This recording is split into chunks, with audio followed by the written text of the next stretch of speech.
I receive several sailing magazines a month pertaining to sailboat racing. As many of you know, that's my avocation, and it's what keeps me from even higher amounts of counseling bills.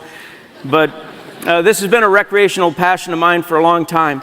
But each month I get these magazine articles, and they're written by the brightest and the best sailboat racers in the world. And the articles are usually about how to finish in front of the pack, how to bring home the hardware, which means the trophies, how to win more races. Recently, I read an issue that had about 6 of these kinds of articles, the how to win races kind of articles in it, and I counted up all of the recommendations of what these experts said you had to do right to win sailboat races, and there were like 35 recommendations in just that one magazine, 6 articles. And I put the issue down and I thought, you know, a list that long doesn't help me much. On my way out to the race course, I'm not going to think 35 different thoughts and have them in my mind. It's probably not going to help me win that. It's just too overwhelming. What I would like is someone to say, here are like 3 or 4 recommendations, the ones that are super important, and if you do these, you'll vastly improve. You'll win a lot more races. Because on my way out to the race course, if I just have 3 or 4 of those nuggets of advice in my head, I can probably implement those, and maybe it'll improve my racing some. But I can't do like 35 things in my mind. But you know, it'd be very hard for a sailboat racer, an expert, to reduce the number of recommendations down to just 3 or 4. Because expert sailboat racing people, they know how complicated and multifaceted sailboat racing is, and to boil 35 pointers down to 3 or 4, well, that feels like you're being simplistic, maybe reductionary. You're being unfair to the complexity of the sport. Sometimes the same kind of thought process happens to me when I think about leadership. This summer, I read Michael Feiner's book on leadership. It contains 50 facets of leadership. And he says if you master these 50 facets, as you lead your people, you know, your organization is really going to do well. And I thought, 50? Wow, that's a little intimidating. A couple years ago, John Maxwell did the 21 irrefutable laws of leadership. Sold millions of copies. Thank God he whittled the list from 50 down to 21. Jack Welch just came out with a new book called Winning, and he boils a list of 21 down to 8. 8 basics. If you pay attention to these leadership basics, you'll grow a great organization. But that had to be hard, just boiling it down to 8. So imagine my glee a couple months ago when Jim Mayato and Steve Bell pulled me aside and they said, we want you to give the final message at the summit this year. We want it to be a message titled, These Things We Must Do, and we want you to send church leaders back to their individual congregations with marching orders that they can keep straight in their heads. A list of orders short enough that they can concentrate on just a few leadership basics, and that if they do these well, their churches will benefit greatly. And I said, well, how many of these basics did you have in mind? And they said, we would like you to boil it down to 4. And I said, that should be no problem at all. So what I did the next few months is I walked around and I kept saying, if I had to choose 4, if I had to say, above all things, do these 4 facets of leadership, do these 4 recommendations when you get back to your church, and I think these will be the 4 that'll make the difference more than any other 4. Well, I've been trying to think, what would those 4 be? I'll give you a little insight to what I had to do to reduce a bigger list down to 4. I imagined myself on my deathbed with Jim Mayato and Steve Bell sitting next to me with a microphone. And the doctor comes into the room and says, the guy only has 4 sentences left in him. And Jimmy and Steve say, Bill, don't waste words saying goodbye to your family. Don't quote scriptures or sing a final song to God. Give us the 4 points and then die. I just kind of pretended that to increase the pressure in my life, to try to really boil it down and to say, if I could just say, please pay attention to these 4 things. Do these things. And so, from my, make-believe deathbed, here comes the first of my last gasp sentences about leadership if I only had 4 sentences left in me. Here's the first one. Keep the vision clear. Keep the vision clear. Proverbs 29:18, you all know it. It says, without a vision, the people what? Okay, let's say it together, that whole verse. Without a vision, the people perish. Okay. For just a moment, I want you to think about the last 2 words of that verse, the people perish part. Usually when this verse is quoted, we always think about the vision part. I want to know what it means when it says without a vision, people perish. What does that mean? It can't mean that people die physically, because I grew up in a vision-free, vision-impaired church the first 20 years of my life. Now, it was awful, it was painful, but I lived. In this context, the phrase, the people perish, is referring to the consequences in the hearts and lives of followers or church members where there is no clear, white-hot, Christ-honoring vision. What does people perish mean? It means their shoulders sag, their sense of excitement diminishes, their hopes fade, their dreams die. Or as Ben Zander taught us in the summit a couple years ago, no one has shining eyes anymore. Pulse rates go down. In a church, when people start perishing for lack of a vision, some ugly things can happen, and they can happen quite quickly. Within months of a vision getting fuzzy, you can watch perishing set into most churches. Church members get restless and irritable. They behave chaotically sometimes and become unloving. Some will start to turn inward and want all the resources of the church to be focused on the comfort and the convenience of the already convinced. Little special interest group start warring for the limited resources of a church. Some in the church will get excited about parachurch ministries which have clear visions, and they'll want to bend the whole focus of the church that way. Still others, and in my opinion, the vast majority, they'll simply stop taking church seriously. They know that their church isn't doing anything or going anywhere, so they'll allow the affections of their hearts to be captured by their vocational drives, by their pursuit of money or power, their recreational passion. Others will just order takeout food and rent movies 5 nights a week while their spiritual gifts atrophy, their minds get dull, their wills get weak, and their dreams of doing something great for God someday just die. Leaders, you have to understand what happens to God's sons and daughters if they're in a church long enough without a compelling Christ-honoring vision. They perish. They perish on the inside a little more each week, each month, each year, until, for all intents and purposes, they're as good as dead with regard to things of God. I've seen this happen. I've seen entire congregations just give up on believing that their leaders are ever going to paint a picture of the future that will give them passion about something. They give up believing that their pastor has the passion or the guts to rally them around a riveting, Christ-honoring cause. So they gather on Sundays, they mouth the words to some worship songs, they shake their heads in assent to another mindless, harmless sermon, and they drive away wondering why they bother with the whole thing. They just perish. I'll never forget a conversation I had with a church-going business guy. He had a huge heart for God at one time, but his heart for God was shrinking. He was just in total frustration, and his frustration was leaking out all over the place. And he pulled me aside at a conference, and he said, "Bill, would you meet with my pastor?" I said, "What for?" And he said, "To tell him to put a target on a wall. Any target on any wall. People like me just need some direction, some reason, any reason for staying in this game. I'm dying here," he said. "I'm dying here." And he was. He was perishing for lack of a vision. And there are millions of Christ-loving, good-hearted people who dream of God using them someday to make a difference. But they don't get to do it because there's no compelling vision in their church. So leaders, we have to deliver on this one. I'd say it from my deathbed. I'll say it till my dying day. We've got to keep the vision clear. We have to discern the holy discontent in us.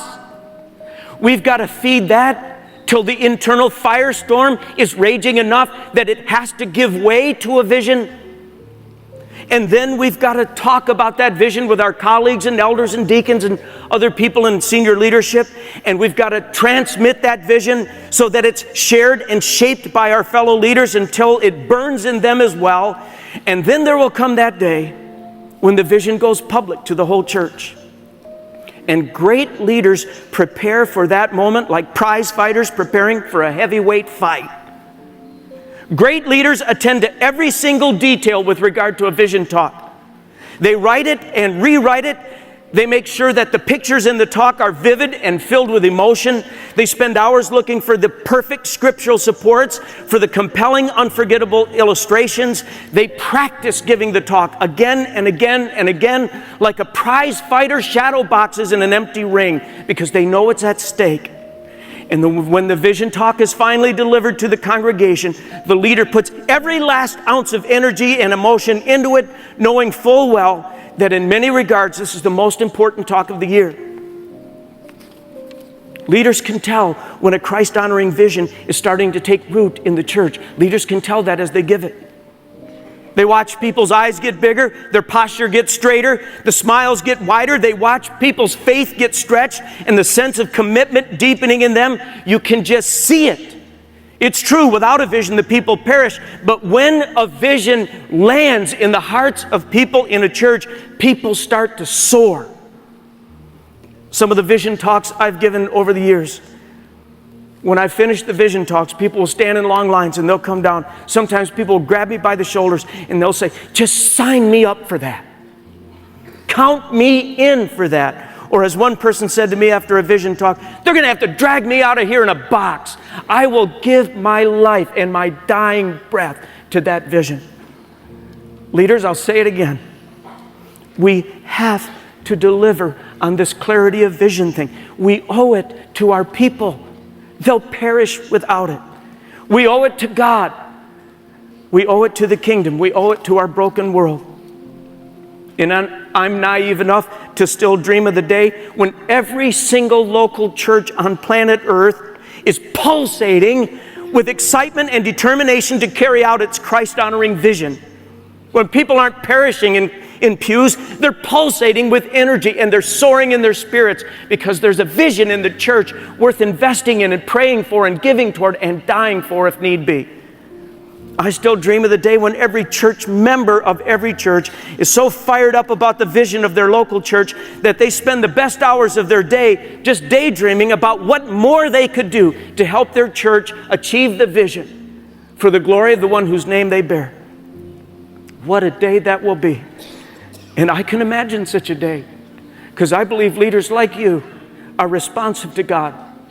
And I believe leaders like you understand that vision will always be the most potent offensive weapon in the leader's arsenal. And when you connect it to that holy discontent inside of you and you feed it, it will burn white hot and other people will be singed by it and your church will soar because of it.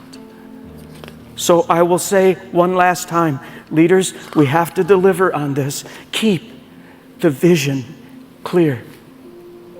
My second deathbed whisper would be, get the people engaged.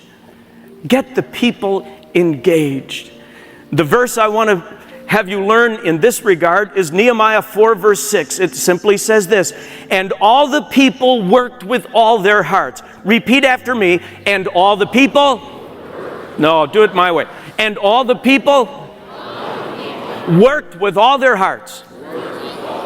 Now just imagine that for a moment. Every single person you're leading, every single person in the church is working with all their hearts. What we have to understand here is the difference between someone who passively agrees or gives mental assent to an exciting vision and someone who buys in and becomes an owning stakeholder in that vision. Someone who begins to feel as much responsibility for vision achievement as you, the leader, feels. Nehemiah experienced this. I mean, he's the one who rebuilt the walls, and of whom it was said of his people, they worked with all their hearts. One of the most fascinating books I read this summer was a book by Michael Abrashoff titled, It's Your Ship. Michael was a ship captain in the U.S. Navy, and he was promoted to take the command of a guided missile destroyer ship, but the crew on that particular ship was known far and wide for its poor performance and even poorer morale. They were disunified and dispirited. They were underperforming. In less than 2 years, Abrashoff turned that ship and crew to the most unified, highest performing ship in the U.S. Navy. He had the lowest turnover by the time he actually was relieved of command. It was just an amazing story. If I could summarize how he did this turnaround with that ship, he did it through one basic principle. He did it through creating ownership. His standard line with his crew was, it's your ship. It's not my ship, it's your ship. It's yours to endure if you want to just endure it. It's yours to be miserable on. It's yours to be embarrassed about. It's yours to resign from if you want to quit from the Navy. Or it's yours to improve. It's yours to enjoy serving on. It's yours to be proud of. How do you want your ship? And he explains in that book, very compellingly, that when the crew believed that their opinions mattered, that their input was wanted, that the captain would listen to them, that their contributions were valued, that they could plan a different future together and move toward it together, they started pulling together and they started to work with all their hearts. Friends, great leaders understand the power of ownership. Great leaders know that full-hearted engagement of the team only comes when every member of the team feels like they have skin in the game, that their ideas matter, their contribution matters, that their thoughts and opinions are valued, that their voice will be listened to, that they can speak into the future of the organization. Without all of that, people will disengage. I've talked to you before in past summits about my dad, one of the most colorful, courageous people, leaders I've ever known. He built his own company over a 35-year period of time. He bought and sold businesses, fantastic leader in every arena of his life, except in the church he spent his whole life attending. He never engaged in that church. Pastors would come and go about every 4 years in our denomination, and I would secretly hope, as I was a kid, I would secretly hope that just one of these pastors, just one time, would engage my dad, involve my dad, include him in anything of substance, maybe turn him into a stakeholder of some sort. But it never happened. And he went to his grave without ever feeling the thrill of being a part of a Kingdom Dream team, without ever feeling the thrill of doing great stuff in a local church. And if I think about that too long, I bust out bawling every time. What a terrible waste. And let me be painstakingly practical about this ownership thing, about this how to engage the people. You might want to write this down because I created a little list that I think might be helpful for some of you who would like to see engagement go up in your church or like to see ownership deepen in your church. For people like my dad to get on board with a pastor or leaders in a local church, several things would have had to have happened. Here's the little list. First, a guy like my dad would have needed to sense that the pastor of that church was totally committed to the future of that church. And I mean totally committed. My dad was a high commitment guy. He would never sign on with a low commitment leader. Pastors, I'll say it to you again. I don't mean to be disrespectful. I don't mean to be talking down to anyone. But if you're not in the pastorate because you have a burning vision to see God do something in your church, if you're just putting in time, if you're a hireling, get out. Just get out. Spare all of us. Because the kingdom cannot proceed with leaders like that. The only kind of leaders that people really want to follow are people who have something burning inside of them. People who have something to lay down their life for. My dad would have never followed a half-hearted, kind of peacekeeping, neutral individual. My dad would have only responded to someone who had that firestorm, that something churning inside. We had a couple hundred of our volunteers go help a habitat project a couple weeks ago. And you know who fired them up?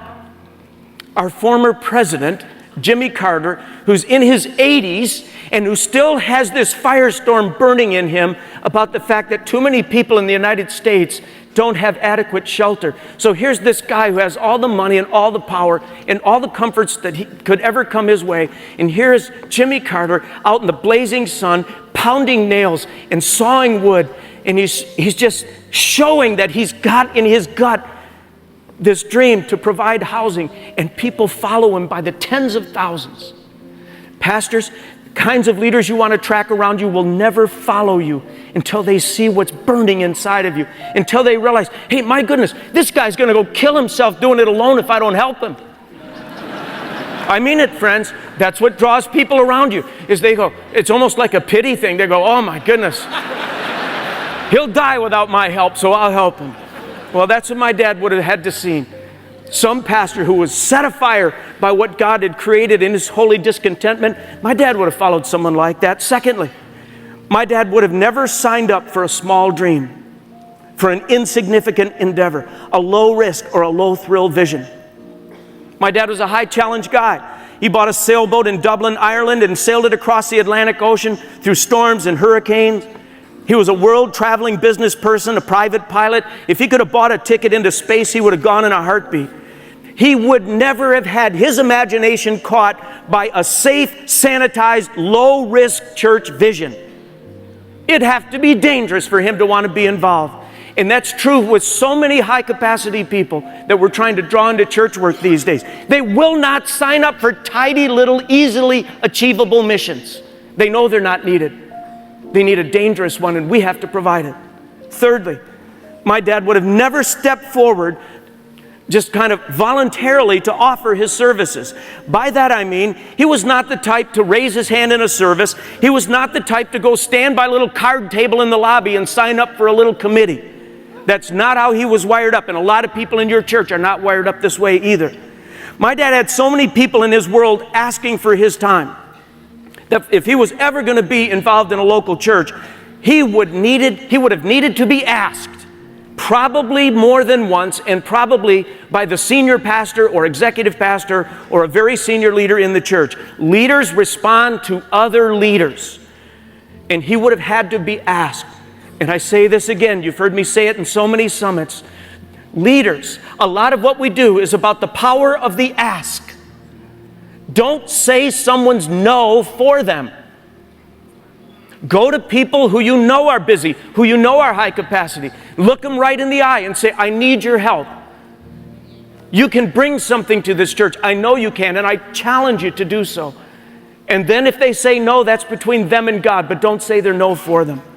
Fourth, for a guy like my dad to get involved in a local church, he would have had to have a crystal clear idea of what he was being asked to do. And in addition to that, he would have needed some running room to be able to pull it off. He would have needed a little latitude. If someone would have checked over his shoulder every 15 minutes, he would have bailed. He needed an assignment, and he needed the latitude to do it. Fifth, for someone like my dad to get involved in local church work as a volunteer, he would have needed feedback and evaluation and an occasional way to go, you're on the right track, or a, hey, by the way, Mr. Hybels, could you move like the course over 15 degrees, and then that would be great, but he'd need a little feedback now and then. And then finally, sixth, he would have needed what every volunteer in every church needs, the occasional reminder that what the volunteer is doing really, really matters, and it matters for all eternity. I told you years ago about the time when a man from Willow Creek who has the gift of giving and was giving hundreds of thousands of dollars, and he was living on as little as he could live, making as much money as he could make so that he could release as many resources to our church as he possibly could. And he called me for lunch one day, and I went, I sat down at the table, and I wondered if everything was all right. And he said, Bill, everything's all right, but just, you know, I have to tell you something straight up. My accountant thinks I'm crazy, and my business partner thinks I'm crazy, my lawyer thinks I'm crazy. I just need you, maybe once a year, to sit across the table from me and tell me I'm not crazy. That's all I need. And that's what every volunteer needs. Volunteers who have 50-hour-a-week jobs, and who come home and still have to wash the car and mow the lawn and tend to the kids and all that. Then they come over to the church and they work until midnight, and they're driving home in our situation in a blinding snowstorm for 30 minutes, and they're just, like dodging snowdrifts going, I must be crazy. What am I doing this for? Why am I taking all this so seriously? And Jesus used to turn to his followers every once in a while, and he would say, you're not crazy for following me, for giving your life to what you're giving it to. You are not crazy. Someday, you're going to awaken in a new reality, and you'll look back over your life, and you'll be grateful for every single hour that you gave yourself to the grander vision. You're not crazy. I might just say to all of you who have attended the summit, you are not crazy.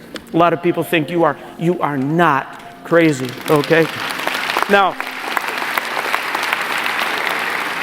if a pastor or staff members, senior staff members of a church would have offered those kinds of things to my dad, they would have got a franchise player in the local church. He would have given his guts. He would have given his best energies and creativity, and he had a lot of money to give, and he would have given that joyfully. And I believe he probably would have pulled half a dozen of his business buddies into the challenge with him, because all high-capacity people like to pull others into the challenge with them. But instead, because those things didn't happen, he warmed a pew his entire adult life, dropped dead from a massive heart attack at the age I am right now. And I'll say it again. What a god-awful waste. And there's millions of people like that.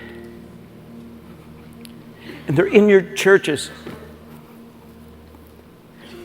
And I'd say it from my deathbed, I'll say it till my dying day. Get those people engaged. Challenge them. Go out to lunch with them. Get to know their story. Pray for them. Love them.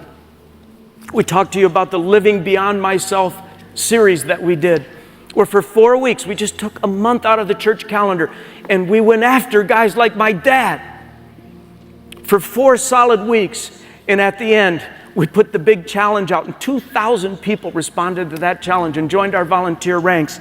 And this kind of thing is available to all of you. But if you do business the same way you've always done it, you're going to get the kind of results you've been getting. You have to try something new to engage more people in your church. Do something. Engage the people. My third deathbed recommendation would be, make your gatherings memorable. Make your gatherings memorable. Another way of saying it, create great church services. How can I say it more plainly? Work so hard to make your gatherings memorable that your people wouldn't think of missing them, and that they regularly kick themselves around the block for not inviting more friends with them. I think back, we're about at our 30-year anniversary here at Willow. It's coming up in a couple months. When I went door to door every day, 6 days a week for 6 weeks around this community, and I asked, hey, if you don't go to church, why don't you go? Do you remember what the top reason was? The services bore me to death. Why would I go and endure that? Why would I subject myself to that? The services are boring and irrelevant to my life. Things haven't changed, friends. The competition has just gone up, actually. Acts 2 verse 43 is the verse I want you to memorize here. It simply says, and everyone kept feeling a sense of awe. Say it with me. And everyone kept feeling a sense of awe. That's what you want in your services. That everyone keeps feeling a sense of awe. Not, oh, I can't stand this. Oh, is she still singing? Oh, is that guy still preaching? But awe, as in holy, transcendent moments where the awareness of the presence of God is palpable. I was in a church service in the heart of London a few months back, and a pastor walked up to the front in the middle of the service, walked up to the front of the stage, and he asked all the school teachers to stand, and all the people who were in the healthcare industry, who were a part of their church, doctors and nurses and teachers, essentially asked them to stand. And for the next 2 or 3 minutes, in this wonderfully pastoral way, he said words of affirmation to them while a person was playing on the keyboard. And he said things like this to these people who were standing: you shape our children's minds. You care for our bodies when accidents and injuries befall us. What you do is noble. What you do has dignity. And we all know that it's difficult from time to time, so we're going to affirm you now, and we're going to lift you up in prayer. And they prayed, and oh, did they pour out prayers on those doctors and nurses and teachers. And afterward, everyone in the church gave them a sustained standing ovation, and there was not a dry eye in that place, including mine. And I sat there and I thought, this is awesome. This is awesome. The church encouraging doctors and nurses and teachers. It's awesome. Not long ago, I was in the little multicultural church that I attend in the summertime. Multicultural because I'm there. And I threatened him with that too. But I had had a tough week here at Willow.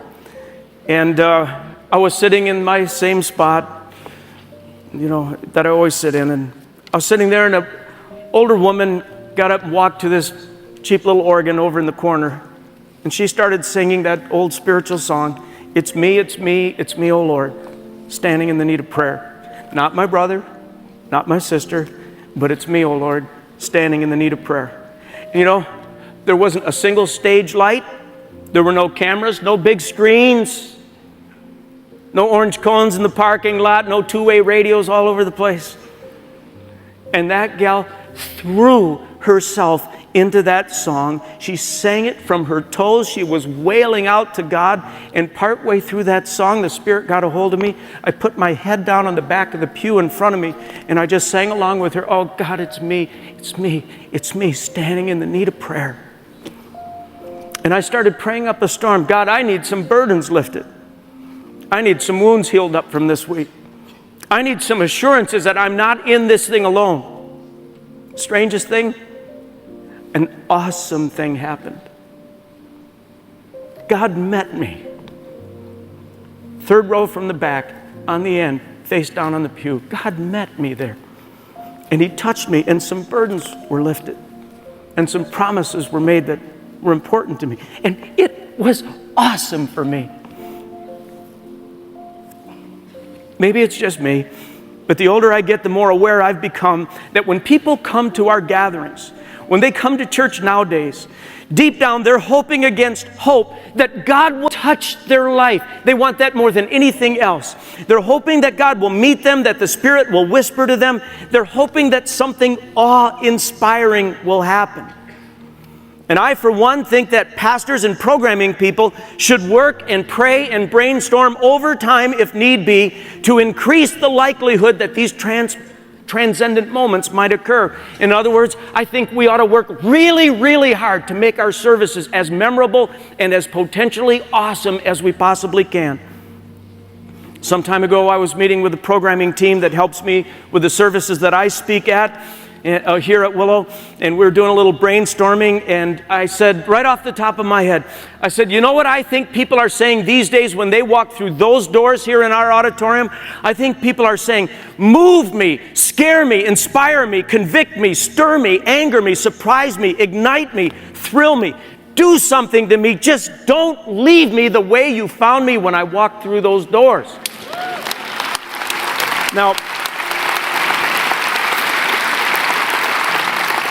again, I was just kind of running off at the mouth, but our producer, Corinne Ferguson, caught those words, unbeknownst to me, and she wrote them down, and she put them on cards, and now when we plan our services, we go to the room where some of these cards are up, and when we plan services now, we just remember that people want to be moved or scared or inspired or convicted or stirred or angered. They just want something. They want something awesome to happen.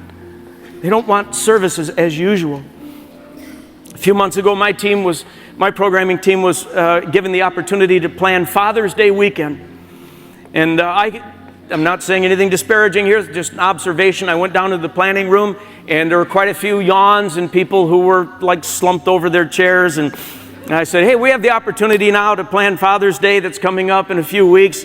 And the sense in the room was, well, what did we do last year, And so, just to spice things up a little bit, I said, hey, you want to know the truth, gang? Dads hate Father's Day. Dads don't like to go to Father's Day services. Did you know that? If the truth were known, they'd all like to take a pass if their wives would let them, but their wives don't let them. One of the people on the creative team said, I think Bill's telling the truth. I think men would rather sleep in or play golf or do anything rather than sitting in a church building and getting beat up for not being a good enough dad. So someone said, well, is that different from Mother's Day? Oh yeah, Mother's Day, all you have to do is get sentimental, give them a flower, they love it. So I thought I'd exercise a little leadership, and I said, okay, gang, here's the deal. For the next 30 minutes, I want to call the best out of you. I want your best thinking, your best brainstorming, outside the box ideas, but let's go with this for 30 minutes and ask God to give us a new idea about Father's Day. Let's think free, as Steve Sample said at the summit last year. Well, I said, what do men really love? How do we build bridges to men? Where are men's heads at? And within 30 minutes, we came up with a fantastic new concept. We even gave it a logo. I think it's going to appear here. Dad Fest, we called it. Now look at that logo there, huh? It's cool, isn't it? Now here's what we said. What do dads love? Well, dads tend to like cars and motorcycles and stuff. So right on our stage here, we put some cars out on the stage. Yeah, that's where I preach. See that? And what else do men love? Well, they love lazy boy chairs. So what we did,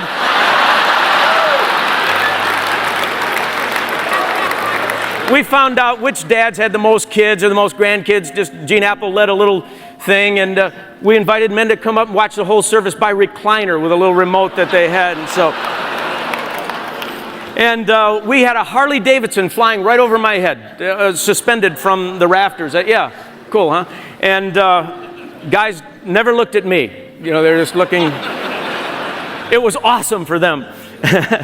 But we connected this we have a cars ministry at our church where people who don't absolutely have to have the trade-in value of their car donate their car to our cars ministries, and then volunteers fix the cars and we give them to single moms, and we give hundreds of cars away this way. And we had a car show in conjunction with our cars ministry and free food and all of that, and it was a ball. And we got so much feedback from dads saying, you're going to do it again next year. I can't wait till Father's Day next year. Now, the point that I'm making in all of this, it is so easy in church work where weekends roll around with amazing regularity.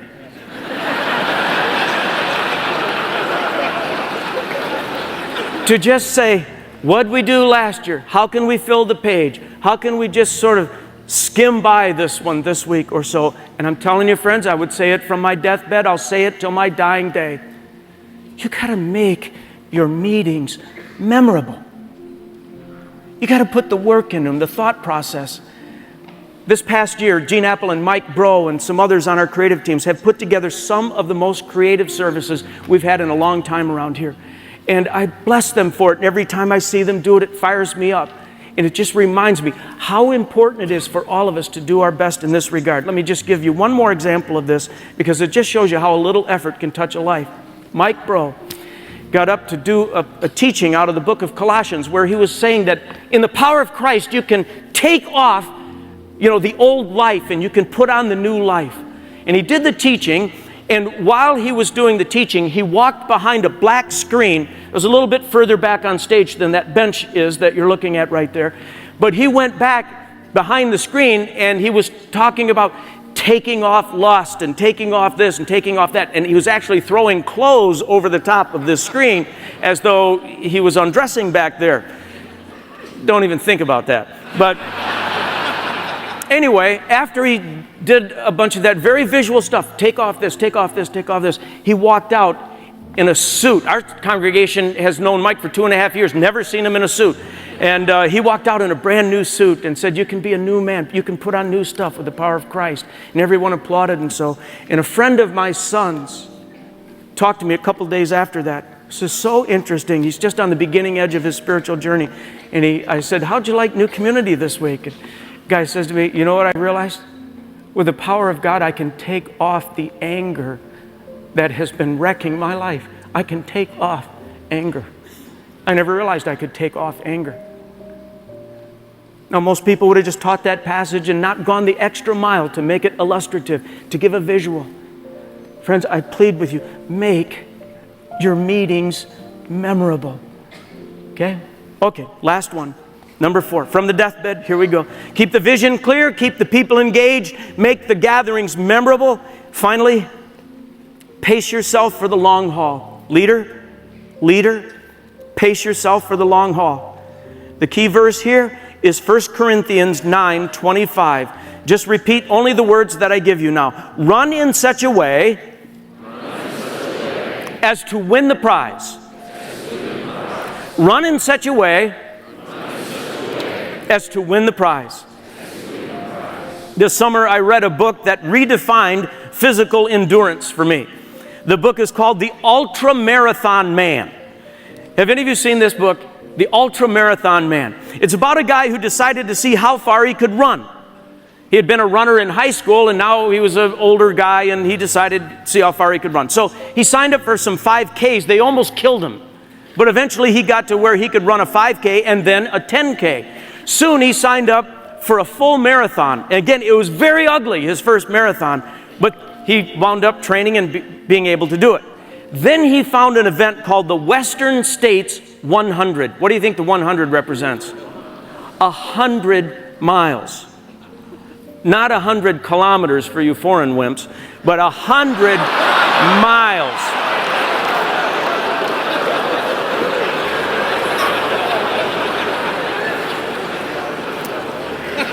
I'm trained in cross-cultural endearment. But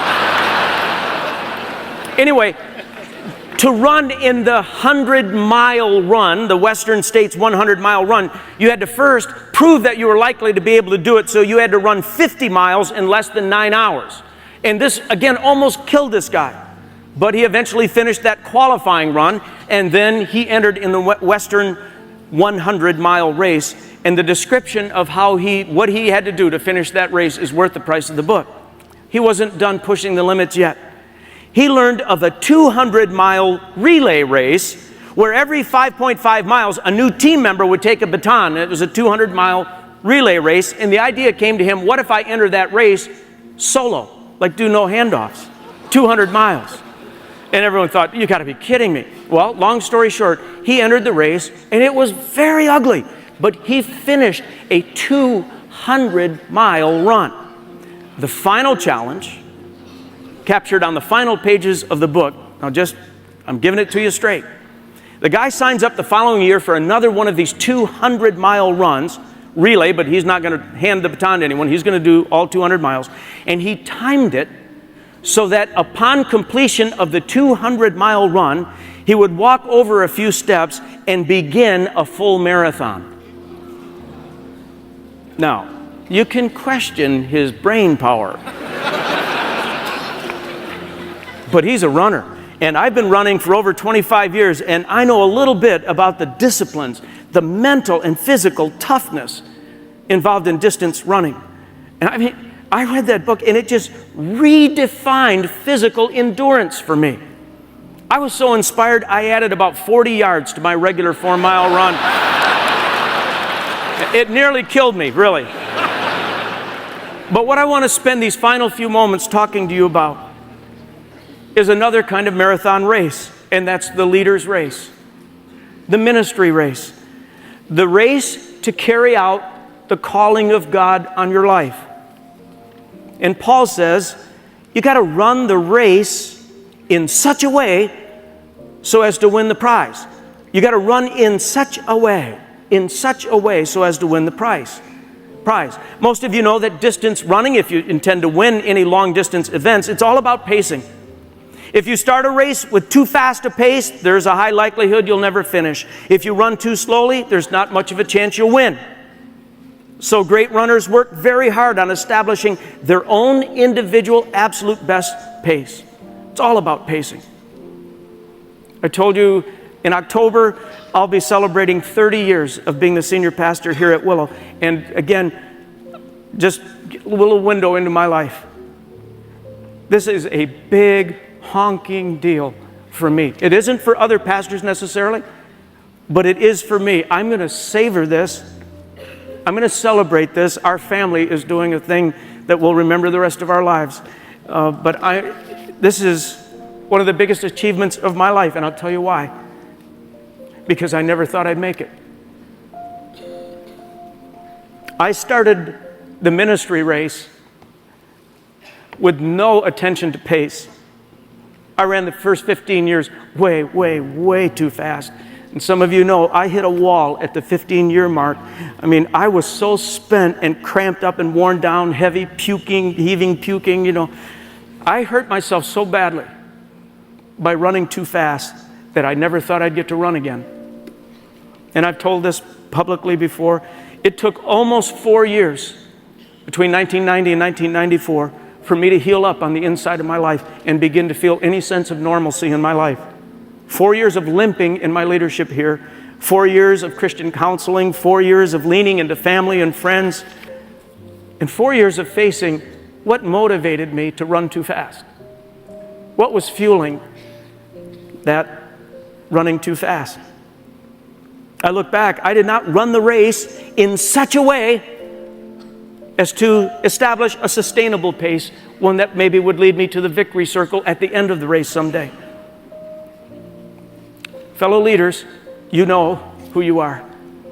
Some of you are just plain running too fast.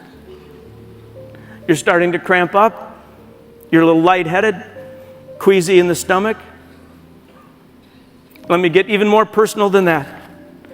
Some of you, since you've been here and had a little time to reflect, you've listened to the other speakers here at the summit, you know deep down that you've been running so fast that the damage has already been registered. The damage has started to occur in your soul. It's occurred in your marriage and with your kids. It's occurring with your staff. But see, the thing that happens is you realize you have to keep running this fast or all that you've built is going to crash down upon you. That's why I kept running. I didn't know a way not to run. I felt I had to sustain that frantic pace because how was I going to keep all of these plates spinning and all these balls in the air? And what was I going to quit after 15 years? And I was just running too fast and didn't know how to get off the treadmill. And I've been there, so if some of you are in that spot right now, I know how terrifying it is. You have this sense of accumulated exhaustion, and the thought of slowing down and facing all this and dealing with all this and maybe risking all this is just overwhelming to you. So something inside you just says, well, then just keep on running. Pray for the rapture, you know. But I just want to give you one little idea about this. I hope you'll take me to heart. This is what Henry Cloud was talking a little bit about yesterday. Would you be graceful with yourself? Would you give yourself a little grace? Would you give yourself grace enough to take a time out? Just take a time out. You don't have to quit the race entirely. You don't have to blow up your life's work. You don't have to check into a nut house. Just take a time out. This ultra marathon runner whose book I was just describing to you, in these 200-mile races, he ran with a support van next to him. And sometimes when he had misjudged his pace, or if he had not eaten enough or had enough to drink, he would have to take a time out, and he would crawl into that van and lay down and rest and recuperate. And then he would reflect on why he had gotten himself into that depleted condition. And then when he got himself squared away, he would re-enter the race, but he was a little wiser at that point for the next leg of the race. Some of us need to take a time out and crawl in a van and reflect and heal up and get some attention paid to us and get some conversations going with friends or Christian counselors or whatever to be able to re-enter the race after a week or a month or whatever, so that we can run in such a way that we will be able to finish the race and maybe even win the prize. But as I'm nearing my 30-year mark, I do so with such a humbling awareness of God's protective grace in my life.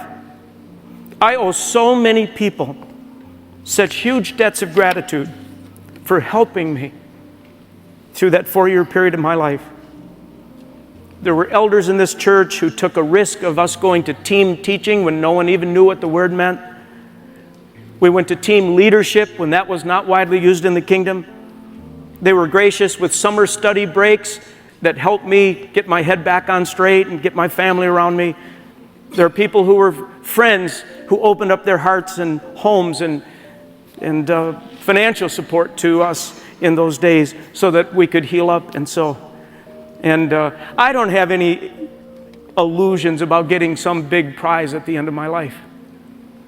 My race hasn't been all that admirable in many ways, but I am increasingly committed to finishing the thing, and with God's help, to finishing it well, finishing it with my integrity intact, and finishing it with a sweet spirit and a heart that can still be surprised by God and filled with wonder once in a while.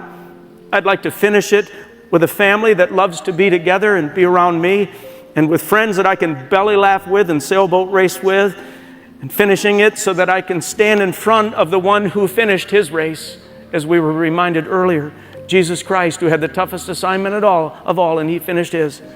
And I want to stand in front of that finisher, the one who said, "It is finished for my sins," and I want to say, well, at least I finished mine too. Leaders, how can I say it? We need you. The local church is the hope of the world, and its future rests primarily in the hands of its leaders. Leaders are critical to churches reaching their redemptive potential. We can't lose a one of you from your race. So I plead with you, pace yourself for the long haul. Pay attention to the stuff Jack Groppel was talking to you about and Henry was talking to you about. Take a time out, figure this stuff out so that you can be in it for the long haul. Our time is quickly escaping, but I want to end our time together by reflecting on an event that I was privileged to participate in recently. There's a pastor friend of mine who just celebrated his 50th year of being a senior pastor. 50 years. So I was invited out, and I had the opportunity to say some words to his flock. And I said some words that conferred some value on him, I think. And then he got up after I got up, and the church was applauding him and cheering him on. And he turned as he was going to walk off the stage, and he said to his congregation and to me, I was sitting up on the stage, he said, "Hey, I still remember exactly where I was when God called me into the ministry. I was just a young boy in a country church singing a hymn." And a bunch of people laughed and he said, that's what it was. I was just singing a hymn in a country church. And he said, "You want to know what the hymn was?" And we were all kind of kidding him and he said, "I'll not only tell you what the hymn was, I'll recite all 4 verses." And I thought, well, this is going to be good. So he turns to his church, he closes his eyes. I'll never forget this as long as I live. This white-haired older pastor, now soon to be in his 80s, he's standing there in front of his church, he closes his eyes, and he says by memory these words that I'll read to you. "I love thy church, O Lord, the house of thine abode, the church our blessed Redeemer saved with his own precious blood. I love thy church, O Lord, her walls before thee stand, dear as the apple of thine eye engraven on thy hand. Beyond my highest joys, I prize her heavenly ways, her sweet communion, solemn vows, her hymns of love and praise." And I love this last verse. I really love this last verse. "For her my tears shall fall, for her my prayers ascend. To her my cares and toils be given, till toils and cares shall end." To her my cares and toils be given, till toils and cares shall end. I lost it right there on the stage, looking at this guy who had been faithful for 50 years, had given his guts for the church that God loves and calls his bride. I want to give every day of what's left of the rest of my life to that church. I don't shrink back one bit, asking every single one of you to give every day of what's left of the rest of your life to the church that our blessed Redeemer saved with his own precious blood, the hope of the world.